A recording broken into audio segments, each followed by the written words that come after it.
ভোর রাতে অথবা সকালে সেই রাজবাড়িতে একটা নেতা তেল নিল ৫,০০০ টাকার গাড়িতে।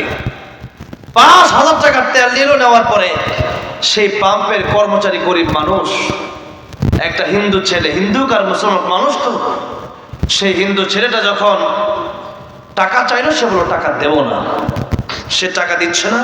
এখন তার তো মালিকের কাছে ৫,০০০ টাকা পৌঁছায় দেওয়া লাগবে। এই ৫,০০০ টাকার জন্য বেচারা কি জবাব দিবে, না তো চাকরি চলে যাবে, তো চিন্তা ভয়। ওই নেতা গাড়িতে উঠলো, গাড়ি ছেড়ে দিল। এরপরে সেই ছেলেটা চিন্তা করলো কি করি, গাড়ির পিছনে অপারগ হয়ে দৌড়ানো শুরু করলো। গাড়ির সাথে সাথে যখন দৌড়ানো শুরু করলো, ছেলেটাকে গাড়ি দিয়ে পিষে ছেলেটাকে মেরে ফেললো, দুনিয়া থেকে বিদায় করে দিল। ৫,০০০ টাকার চাইতে একটা মানুষের মূল্য বুঝি কম তাদের কাছে। তাদের কাছে ৫,০০০ টাকার দাম আছে, কিন্তু একজন মানুষের মূল্য তাদের কাছে নাই। ঠিক না ঠিক? এই সমস্ত লোকে কি নেতা বানানো যাবে?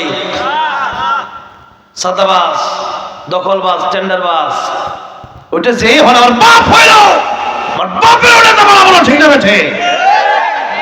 আর ভালো মানুষ যদি আমি চেনে না, সে ব্যক্তি ভালো, কিন্তু আমি তারে হয়তো আগে দেখি নাই, চেনে এখন জানি লোকটা ভালো, তার ভিতরে আল্লাহর ভয় আছে, এমন লোকদেরকে যখন নেতা বানাবো, দেশের রাস্তাগুলো সুন্দর হয়ে যাবে, ব্যাংকের টাকাগুলো ব্যাংকগুলো দেউলিয়া হয়ে যাবে না, 2 দিন পর পর জিনিসের দাম বাড়বে না, 2 দিন পর পর জনগণের ভোগান্তি পোহাতে হবে না। কিন্তু জনগণের সব টাকা একজনের ব্যাংকে 20,000 30,000 কোটি টাকা, আর গরিব না খেয়ে বলে ব্যাংকের টাকা। এত বড় বড় ইন্ডাস্ট্রির মালিক, ফ্যাক্টরির মালিক, কোম্পানির মালিক, কত টাকা লোন? 20,000 কোটি টাকা লোন। আরে বাবা, 20,000 কোটি টাকা লোন কি করে? এত টাকা দিয়ে কি করে? কি এত টাকা দিয়ে? আল্লাহ নাই বলছেন এত টাকা দিয়ে কি করে মানে জানো? এই বড় আদমের চাহিদা কিয়ামত পর্যন্ত শেষ হবে না। যতদিন পর্যন্ত বনি আদম ওই কবরে না যাবে, যতদিন শেষ হবে না। এই বনি আদমকে যদি একটা মাঠ ভর্তি সোনা দিয়ে দেওয়া হয়, একটা মাঠ ভর্তি সোনা পেয়ে তারা খুশি হবে না? তারা মনে মনে চিন্তা করে আরেকটা মাঠ ভর্তি সোনা হলে ভালো হতো। আমার ভাইরা, আমার বাবাজিরা, সেই জন্য এই কোরআন নিজেও শিখতে হবে, সন্তানকেও শেখাতে হবে। সন্তান যখন ছোট্ট, নামাজের আগে কোরআন থেকে শিখিয়ে দিতে হবে। ডক্টর ইঞ্জিনিয়ার তো বানাবেন, কোনো সমস্যা নাই তাতে। তবে প্রাথমিক শিক্ষা মুসলমানের সন্তানের শিক্ষা হবে কোরআনের শিক্ষা। কিসের শিক্ষা? কোরআনের শিক্ষা। আমার ভাইরা, আমার বাবাজি, তাহলে বলেন জিকির শব্দের 1 নম্বর ব্যাখ্যা কি? কোরআন। 1 নম্বর ব্যাখ্যা কি? কোরআন।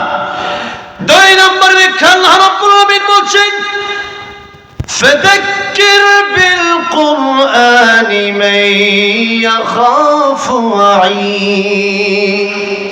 আবার আরেক জায়গায় আল্লাহ রাব্বুল আলামিন বলছেন ফাযাক্কির ইন্নামা আনতা মুযাক্কির লাস্তা আলাইহিম বিমুসাইতির। ওগুলো যে আপনি মানুষকে ভালো ভালো উপদেশ দেন, কোরআন থেকে উপদেশ দেন। কোরআনের যে উপদেশগুলো আছে, কোরআনের তাফসীর, কোরআনের উপদেশ, কোরআনের ব্যাখ্যা, এগুলো জিকির। এগুলো কি? জিকির। এখানে যারা বসে আছেন প্রত্যেকেই জিকির করার সওয়াব পাচ্ছেন। যেরকম সুবহানাল্লাহ।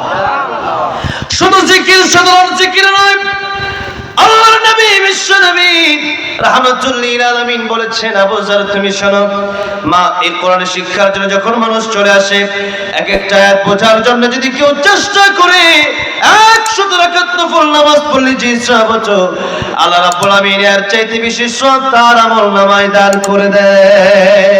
সুবহানাল্লাহ। আমার ভাইরা, আমার বাবাজিরা, সেই জন্যই এখানে যে কোরআনের আলোচনা, কোরআনের তাফসীর শুনছেন, এইটাও আপনার জন্য জিকির। এটা আপনার জন্য কি? জিকির। আমার ভাইরা, আমার বাবাজিরা, 3 নম্বর জিকির মানে আল্লাহ বলছেন সূরা জুমা, ইয়া আইয়ুহাল্লাযীনা আমানু ইযা নুদিয়া লিস-সালাতি মিন ইয়াউমিল জুমআতি فاسعوا إلى ذكر الله وذروا البيع হে ইমানদাররা, জুমার দিন যখন আযান হয়ে গেল তখন তোমরা নামাজের দিকে দৌড়াও, তখন তোমরা জিকিরের দিকে দৌড়াও। আল্লাহ বলছেন ফাসআউ, দৌড়াও, ইলা যিকরিল্লাহ, আল্লাহ জিকিরের দিকে তোমরা দৌড়াও। তাহলে জিকির, এখানে জিকির মানে হচ্ছে নামাজ। জিকির মানে কি? নামাজ। তাহলে যে ব্যক্তি নামাজ পড়ে না সে জিকিরও করে না। আল্লাহ বলছেন বেশি বেশি জিকির করো, আর আমরা যদি কই সুবহানাল্লাহ পড়বো, নামাজ পড়বো, হবে না। জিকিরের 3 নম্বর অর্থ হচ্ছে নামাজ। জিকিরের 3 নম্বর অর্থ কি? নামাজ। নামাজ কিয়ামতের ময়দানে সর্বপ্রথম নামাজের হিসাব হবে। নামাজ যারা ঠিকঠাক পড়বে না, আল্লাহর নবী বলেছেন কিয়ামতের কঠিন ময়দানে নামাজের হিসাব থেকে যারা ধরা খেয়ে যাবে, সমস্ত জায়গাগুলোতে তারা ধরা খেয়ে যাবে, তারা জাহান্নামে চলে যাবে। আর যাদের নামাজ ঠিক থাকবে, নামাজ ঠিক থাকার কারণে সমস্ত হিসাবগুলো তাদের সহজ হয়ে যাবে। আর সমস্ত হিসাবগুলো যখন সহজ হয়ে যাবে, আল্লাহ রাব্বুল আলামিন তাদেরকে নামাজটা ঠিক থাকলে জান্নাতের মেহমান বানিয়ে দিবে। সুবহানাল্লাহ। সেই জন্য নামাজ যার ঠিক নাই তার কিছু ঠিক নাই। এই নামাজ 5 ওয়াক্ত, নামাজি 5 প্রকার, নামাজের ফলাফল 5 প্রকার। বলে নামাজি কয় প্রকার? 5 প্রকার। নামাজের ফলাফল 5 প্রকার। একটা নামাজে হচ্ছে, এক রকম নামাজে হচ্ছে যে যারা 5 নাম্বার থেকে 1 নাম্বারে যাচ্ছে। 5 নাম্বার ওই নামাজি যে নামাজি নামাজ পড়ে তবে জুমা পড়ে আর বাকি 5 ওয়াক্ত পড়ে না, অথবা ঈদের নামাজ পড়ে সারা বছর নামাজ পড়ে না, এমন কিছু মুসল্লি আছে। এই নামাজে যারা হবে হাত জমার সব আপনি পেতে পারেন। 4 ওয়াক্ত পড়লেন, 1 ওয়াক্ত পড়লেন না, 1 ওয়াক্তর সব, 4 ওয়াক্ত সব আপনি পেতে পারেন। কিন্তু 1 ওয়াক্ত পড়লেন না কেন? এই জন্য আপনাকে জাহান্নামে যাওয়া লাগবে। 1 ওয়াক্ত কেন পড়লেন না? জাহান্নামে যাওয়ার জন্য একটা কবিরা গুনাহ যথেষ্ট।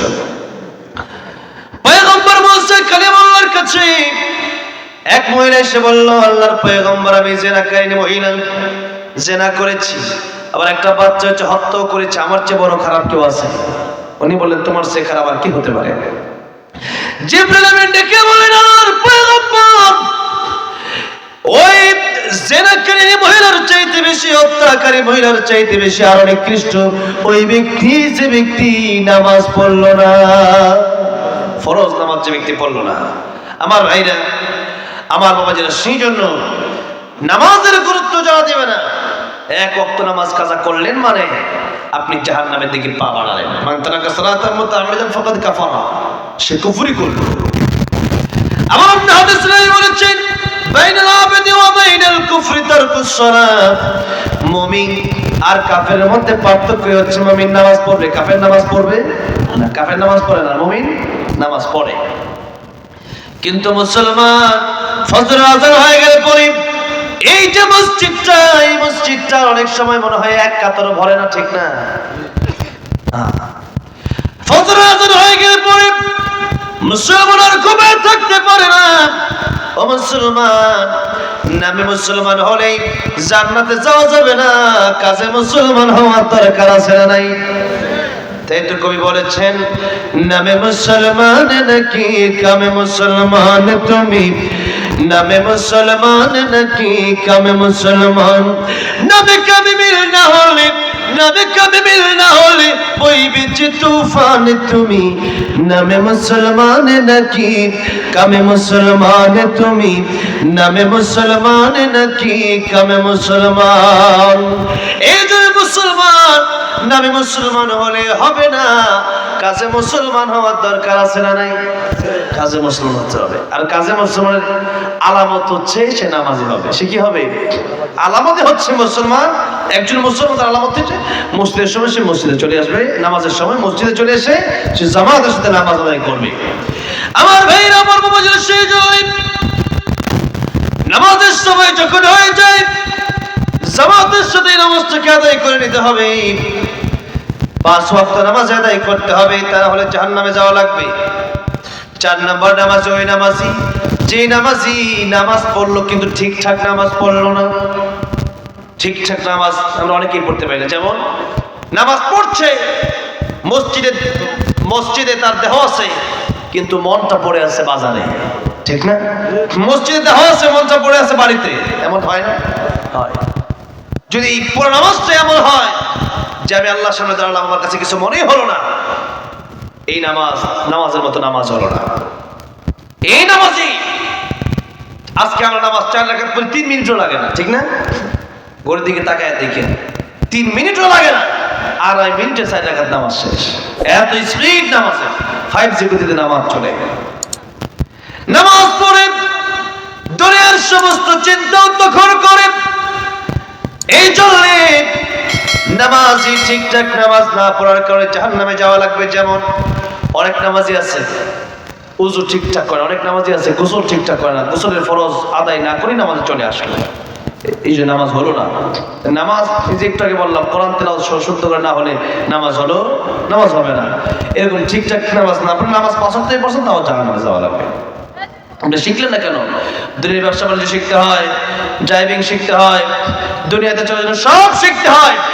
কোরআন বুঝে শিখতে হয় না, নামাজ বুঝে শিখতে হয় নাকি? শিখতে হয়, শিখতে হয়। আমার ভাইরা, আমার বাবা, সেই জন্য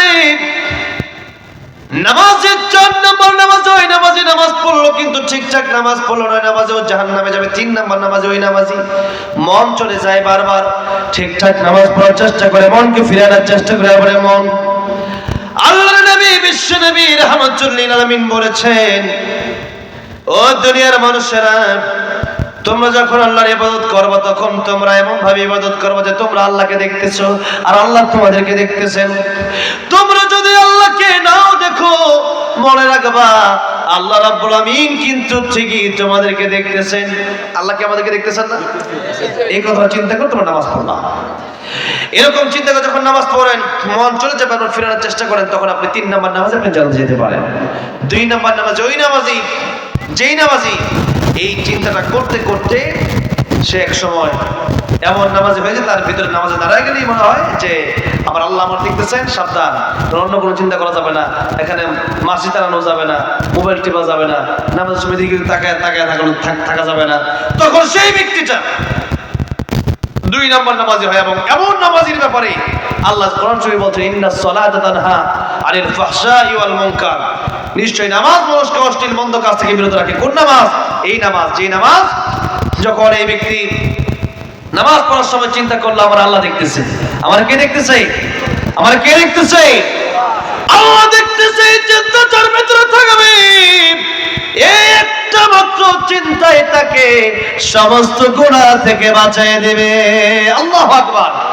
একটা মাত্র চিন্তা, একটা মাত্র চিন্তা, আল্লাহ আমার দেখতেছে, আল্লাহ আমার দেখতেছে। আমিরুল মুমিনিন খলিফাতুল মুসলিমিন ওমর রাদিয়াল্লাহু আনহু, তিনি যাচ্ছিলেন মরুভূমিতে এক সফরে, কোথাও ক্ষুধা, প্রচন্ড ক্ষুধা লেগেছে, পানির পিপাসা লেগেছে। উনি দেখলেন একটা রাখাল ছাগল চড়াচ্ছে। সেই রাখাল ছাগল চড়াচ্ছে, পরে আমিরুল মুমিন বলেন, ও রাখাল, একটা ছাগল থেকে একটু দুধ কি তুমি আমার দিতে পারো? রাখাল বলল, আমি তোমার দুধ দেব, আমার মালিকের অনুমতি তো নাই, আমি তোমার কেমনে দেই? আমিরুল মুমিন বুঝলেন লোকটা বড় ভালো, কিন্তু লোকটার কথার সাথে কাজের কতটুকু মিল একটু দেখি। আমাদের দেশে তো কথা অনেকে অনেক রকম বলে, খুব সুন্দর করে কথা বলে, কিন্তু কাজের সময় সে আর মিল থাকে না, কাজের সময় মিল থাকে না। কথা বলে মুসা আলাইহিস সালামের মতো, কাজগুলো ফেরাউনের মতো। এমন কিছু লোক আছে না, কথা খুব সুন্দর বলে কিন্তু কাজ সব উল্টা পাল্টা। আমিরুল মুমিন চিন্তা করেন, লোকটাকে আসলেই ভালো কিনা একটু পরীক্ষা করি। আমিরুল মুমিনের বলে, একটা ছাগল না হয় আমার কাছে তুমি বিক্রি করে দাও, একটা ছাগল বিক্রি করে দিলে পরে আমি উপকৃত হব। তুমি টাকাগুলো নিয়ে তোমার কাছে রেখে দিবা, তোমার মালিক জিজ্ঞেস করলে তুমি বলবা ছাগলটা বাঘে খেয়ে ফেলেছে। রাখাল বলল, ও মুসাফির, তুমি যে আমার টাকাগুলো দিবা, আমি সেই টাকাগুলো নিয়ে আমি হজম করব। আর আমার মালিককে আমি মিথ্যা বলি, দুনিয়াতে হয়তো পার পেয়ে যেতে পারি, কিন্তু কিয়ামতের ময়দানে আমার মালিকের একজন মালিক আছে, জবানটা খুলে বলেন তিনি কে?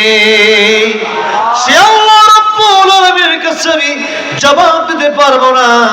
সেজন্য আমি চুরিও করতে, আমি তোমার কাছ থেকে টাকা নিতে পারবো না, ছাগল বিক্রি করতে পারবো না। এই চিন্তা যদি আমাদের দেশের নেতাদের ভিতরে থাকতো, চুরি করতে পারতো? জনগণের মাল লুণ্ঠন করে বেগম পাড়ায় কানাডায় বাড়ি বানাতে পারতো? আজকে রাস্তাঘাট সব খারাপ। রাস্তাঘাটের বেহাল দশা কেন? টাকা দেয় নাই?